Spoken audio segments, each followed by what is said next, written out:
سلام، روزتون بخیر. کتاب امروز به نام عشق پایدار نوشته بهناز امینیان بر اساس یک قصه واقعی و شخصی که میخوام برای شما بخونمش. همگی دور میز شام گرد آمده بودیم و مشغول خوردن غذا بودیم. اطرافمان را فضای شادی فرا گرفته بود و همه خوشحال و خندان بودند. مخصوصاً مامان، چون بعد از مدتها این اولین باری بود که فرزندانش دور هم جمع می شدند. من هم خیلی خوشحال بودم و امیدوار بودم مسئله پیش نیاید که باعث برهم خوردن این شادی شود. مامان ابتدای میز نشسته بود. برادر بزرگم مجید در کنار مادر، روبروی او خواهرم مهین و بعد از او من نشسته بودم. محسن و مریم که از من کوچکتر هستند جاهای خالی دیگر میز را پر کرده بودند.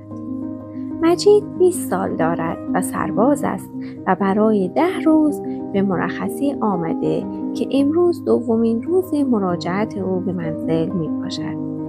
مهین که فرزند ارشد خانواده است 20 سال دارد. 2 ساعت قبل از ساری به تهران آمده که برای مدت 1 هفته اینجا بماند. شوهرش مرخصی نداشت و نتوانست با او بیاید. محسن سال 3 راهنمایی است و مریم کلاس 5 دبستان. خب نوبتی هم که باشد دیگر نوبت خودم است. من فرزند 3 خانواده هستم و سال آخر دبیرستان را پشت سر می‌گذارم. بعد از صرف شام من مشغول شستن ظرف‌ها شدم که دیدم مجید هم به آشپزخانه آمد و گفت احتیاج به کمک داری یا نه؟ گفتم بدم نمیاد اگه لااقل میز رو دستمال کنی. باشه الان تمیز میکنم.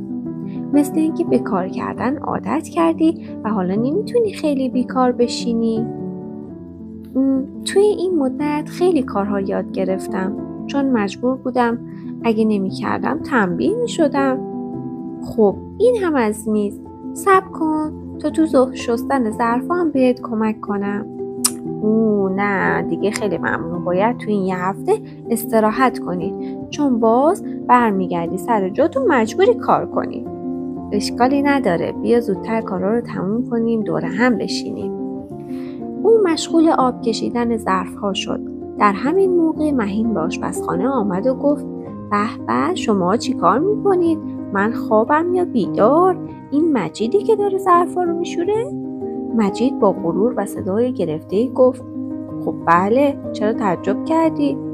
مهین خندید و گفت برای اینکه اولین باره که چنین منظره‌ای رو میبینم. احسن به سربازخونه که شما مردا رو اینجوری کاری پار میاره. به یاد پدر خدا بیامرزمان افتادم. او همیشه در کارهای خانه به مادر کمک میکرد. اما پسرش خیلی تنبل بود و غیر از خوردن و خوابیدن و دستور دادن کار دیگری نداشت. مگه نه مجید؟ همگی خندیدیم و با سرعت شستن ظرف‌ها را به پایان رساندیم و به اتاق رفته تا در مورد اتفاقات تازه صحبت کنیم. راستی یادم رفت بگویم که پدرم در سن 50 سالگی با تصادف خطرناکی از دنیا رفت و اکنون مدت 2 سال از مرگ او می‌گذرد. روز بعد را مثل دیگر روزها زود از خواب بیدار شدم و آماده رفتن به مدرسه شدم. مدرسه رفتن مثل همیشه باعث خوشحالی من بود چون در مدرسه احساس آزادی بیشتری می کردم. در مدرسه با دوستانم یک گروه 5 نفری را تشکیل می دادیم و ما 5 نفر همیشه با هم بودیم. بهتر است دوستانم را به شما معرفی کنم. اولین و نزدیکترین آنها پروین است و بعد به ترتیب منیژه، زهرا و شهناز می باشند. هنگامی که زنگ تفریح دوم خورد، موقع خوردن غذا فرا رسید. آن روز نوبت من بود که غذا بیاورم. من هم پنیر و تخم مرغ آورده بودم که روی یکی از نیمکت‌ها پهن کردم و همگی مشغول خوردن شدیم. گفتیم و خندیدیم. ما روزهای پنجشنبه درس‌های مشکلی نداشتیم. 2 ساعت اول ورزش، زنگ بعدی ادبیات و زنگ آخر هم انشا داشتیم. شهناز گفت بچه‌ها خوبه که یه روز تو خونه همدیگه جمع بشیم و یه مهمونی ترتیب بدیم تا بیشتر بهمون خوش بگذره. افسانه گفت راست میگی، خیلی خوبه، میتونیم دوربینم بیاریم و عکس بگیریم تا به عنوان یادگاری نگه داریم. گفتم خوبه بچه‌ها، پس اولین مهمونی رو من افتتاح میکنم. روز پنجشنبه همگی خونه ما عصرونه میخوریم. قبوله؟ شلیک خنده بلند شد و من را تحسین کردن. یکی به شانه‌ام زد و یکی نیشگون گرفت. پروین گفت دوربینم با من. زنگ به صدا در آمد. سریع روی میز را جمع کرده و رفتیم طبقه پایین تا آب بخوریم و زود برگردیم به کلاس. وقتی به منزل رسیدم همگی در خواب نیم روزی فرو رفته بودند. من هم غذای مختصری خوردم و به اتاقم رفتم و خوابیدم.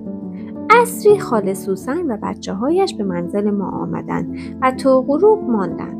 موقع رفتن مریم بهانه گرفت که به آنجا برود و با سهیلا دختر خاله‌ام بازی کند و در ضمن درسشان را با یکدیگر بخوانند. سهیلا هم اصرار داشت که مریم هم با آنها برود. به هر حال مامان راضی شد و مریم هم رفت. صبح روز بعد وقتی از خواب بیدار شدم آفتاب به وسط اتاقم رسیده بود و فهمیدم که چقدر زیاد خوابیدم. روی تختم نشستم تا کمی گیجی خواب از سرم بپرد. لباس پوشیده به بیرون از اتاق رفتم. دیدم همگی بیدار شدن و هر کس مشغول کاری است. به آشپزخانه رفتم. مامان داشت میز صبحانه رو درست میکرد. وقتی سلام کردم مامان گفت چه عجب از خواب بیدار شدی؟ چون روز جمعه بود منم صدات نکردم تو ببینم بالاخره خودت کی بیدار میشی. ولی خیلی بد شد، کاش صدام کرده بودی، الان کلی کار دارم و وقتم کمه. بچه‌ها یکی یکی به آشپزخانه آمدن و دور میز نشستن و مشغول صرف صبحانه شدن. مهین گفت امروز 15 آبانه و منوچهر 17 یعنی پس فردا میاد، چون همکارش که تو مرخصی برمیگرده. با شنیدن این حرف من به یاد تولد مریم که در 15 آبان است افتادم و گفتم بچه‌ها امروز تولد مریمه. مامان گفت درسته، مریم 10 سالش تموم شده. گفتم مامان چه خوبه براش تولد بگیریم، یه مهمونی کوچیک، یعنی فقط خودمون باشیم. مجید گفت منم موافقم، خیلی خوش میگذره. مامانم چون رأی با اکثریت بود موافقت کرد. مهین و بچه‌ها هم خوشحال شدن.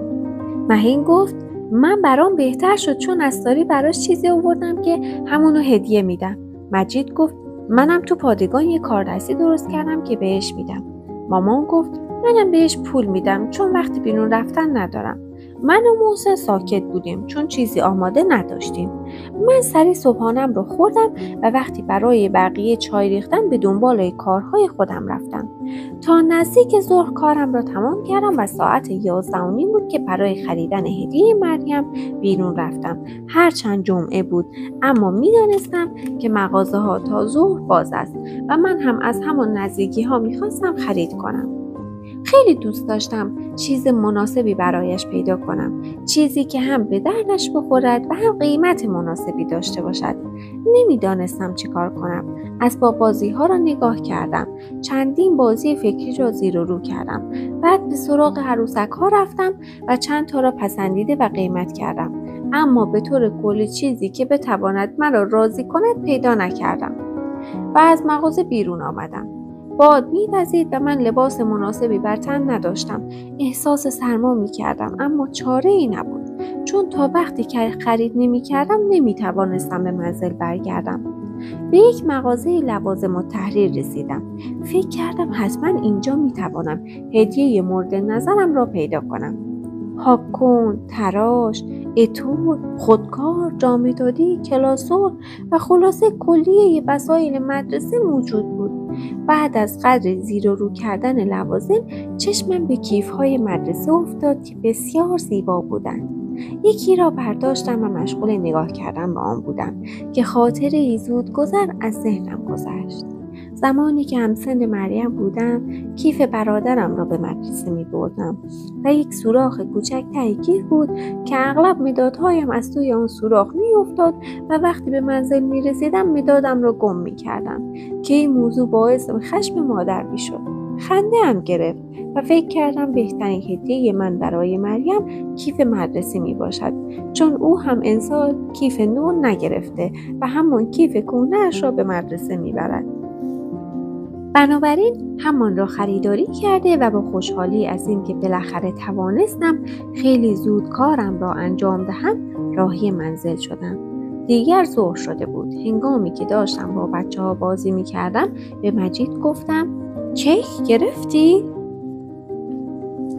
خب تا اینجای داستان با ما همراه بودید و من از شما بسیار سپاسگزارم. ادامه داستان رو در وایس های بعدی میتونید گوش کنید.